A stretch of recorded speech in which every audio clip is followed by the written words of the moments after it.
en tout cas li sénégalais yi di xaar ci moom pour mu wax ko li adduna bi yépp di xaar ci moom pour mu wax ko waxu ci dara. ñun li muy woote mooy concertation xawma la ko tuddee wala dialogue la ko tuddee jàpp nañ ne ñun demuñu ci yónneewuñu ci tooguñu ci table bu ñuy discuter loolu comme ni ko président Boubacar Camara waxee léegi li ñuy xaar ci président de la république mooy mu dëggal décision bi nga xam ne moom la conseil constitutionnel jël considérant 14 li mu ci wax leer na mooy président dafa war a organiser élection avant la fin de son mandat leneen lu mu def santuñu ko leneen lu mu def dilatoire la parce que ci considérant boobu conseil constitutionnel neewu ko demal nga concerté wu wala nga dialogué daf ko ne simplement administration autorité compétente yi nañu fixer la date ñun nag ci loolu la ñuy tënku foofu la ñu koy xaar donc ñuy wax ni dialogue boobu ak concertation boobu ñun duñu ci dem duñu ci yónnee loolu laa bëggoon wax du ma guddal te loolu mooy sunu position di wax nag ni am na ñoo xam ne ñu ngi xaar aussi ñu ngi leen di interpeller pour ñu wax communauté internationale gën nañ leen gën bëgg a dégg ci li nga xam ne moo fi xew mais aussi am nañ ay kilifa fii ci réew mi ñu bëgg kilifa yi it génn wax ak président Macky Sall wax ak sénégalais yi ñu dégg bu baax a baax li nga xam ne ñu ngi koy def jottali nuyoo ak yóbbante président wu sunu parti Cheikh Seydou Mouhamadou Moustapha Sy du yàgg ci fan yu néew incha allah dina génn def déclaration wax ak sénégalais yi wax ak président de la république wax ak opposition bi pour jàppale ñu ci combat bi nga xam ne combat boobu la ñu nekk donc di woote sénégalais yi mobilisation bi du jeex mobilisation bi dañ koy continuer tant que amuñu li ñu bëgg moo tax lundi ak mardi ñu ngi xalaat moom buy dialogué ay concerté wu ñu nit dina am taxawaay boo xam ne daañu ko am incha allah lundi ak mardi collectif bi dina leen wax ban taxawaay lañ ciy am comme ça ñëpp gën a mobiliser wu am na aussi ay mobilisation yoo xam ne prévoir nañ ko ci week-end bi ba bëgg ñëpp mobiliser wu ba li nga xam ne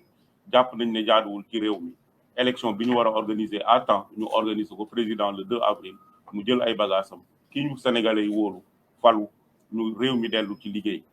li ma wax démb laay waxaat tey waa Sénégal sonn nañu ci politique bu dul jeex li ñu soxla mooy dellu ci liggéey réew mi dellu ci jàmm réew mi dellu ci réconciliation nañu bàyyi caaxaan yi président de la république mënul continuer di tenir le pays en haleine comme ça nit ñi dañu sonn ke réew mi kenn liggéeyatu fi réew mi kenn doxatul soxla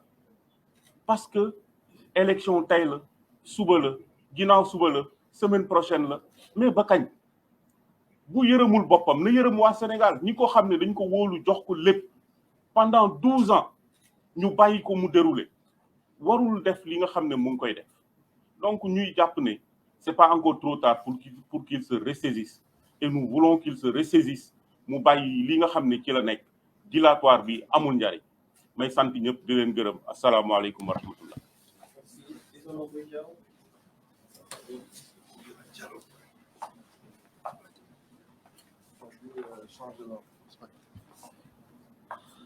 asalaamaaleykum wa rahmatullah mbokk yi li ñu dajale tey mooy joxe woon suñu position ñun FC 25 ci waxtaan bi nga xam ne njiitu réew mi Macky Sall amaloon na ko démb ak ay taskatu xibaar li ñuy ñaawlu nag mooy dafa am benn décision bu conseil constitutionnel jëloon le 15 février mooy la décision 1C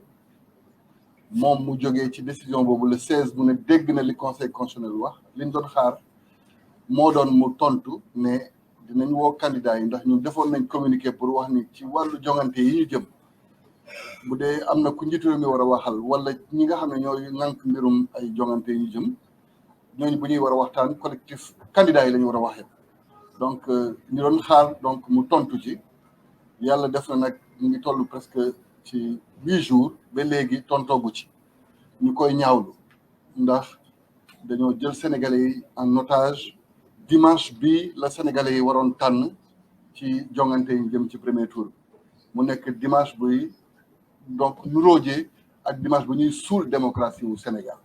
te loolu dafa xaw a doy waar mu war a nekk benn xeex bu nga xam ne ñu ne war nañ ko xeex donc li ñuy am yéene def dimanche bi déggoon ngeen ko mooy dinañ wone ni sénégalais yi seen àq ak seen yelleef bu ñu bëggoon nangu seen loxo dimanche dem ci seen centre de vote yi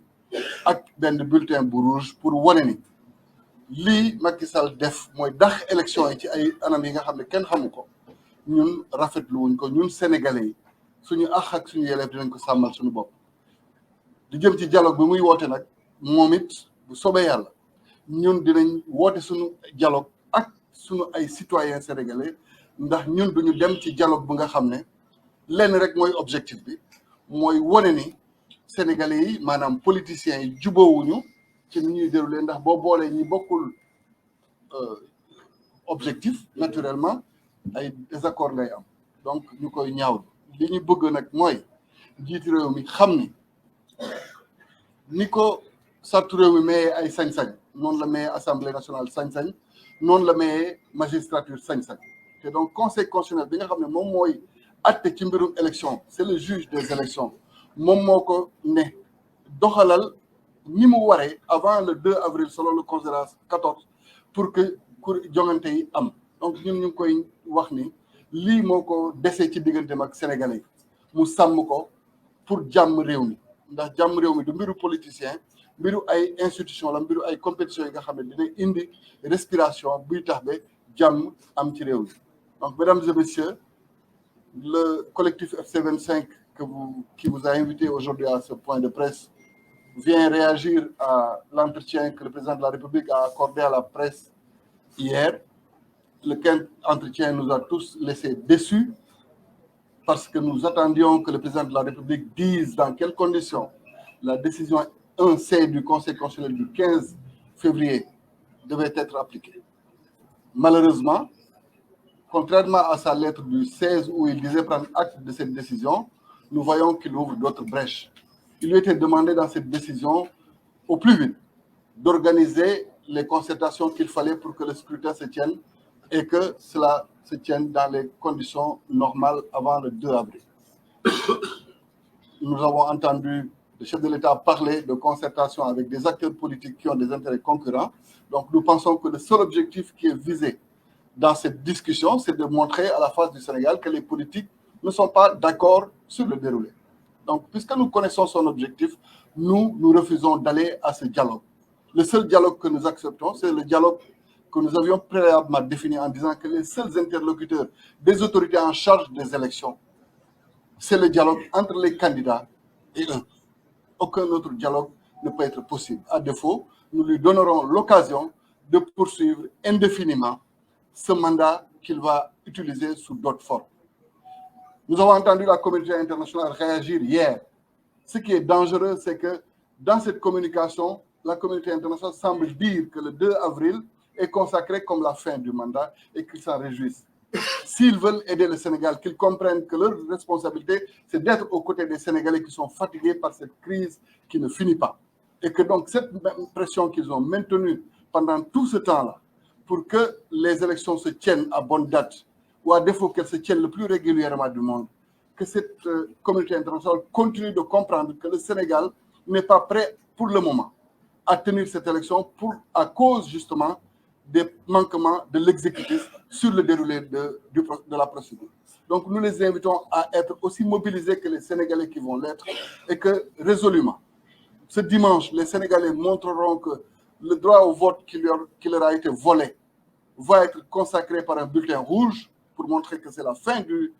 c'est le début du processus qui mène à la fin du mandat de Macky Sall qui s'arrête le 2 avril et que résolument, son dialogue sera remplacé par un dialogue entre les candidats et les citoyens les lundis et les mardis. Et pour ça, la coalition FC25, donc le front FC25 reviendra avec les éléments d'information qu'il faut. Nous appelons tous les citoyens à la mobilisation pour qu'on comprenne que le droit sacré de vote qui peut être spolié cette fois-ci, peut être défendu par eux-mêmes de concert avec tous les démocrates du pays. Je vous remercie. Merci, président Cheikh Diaby.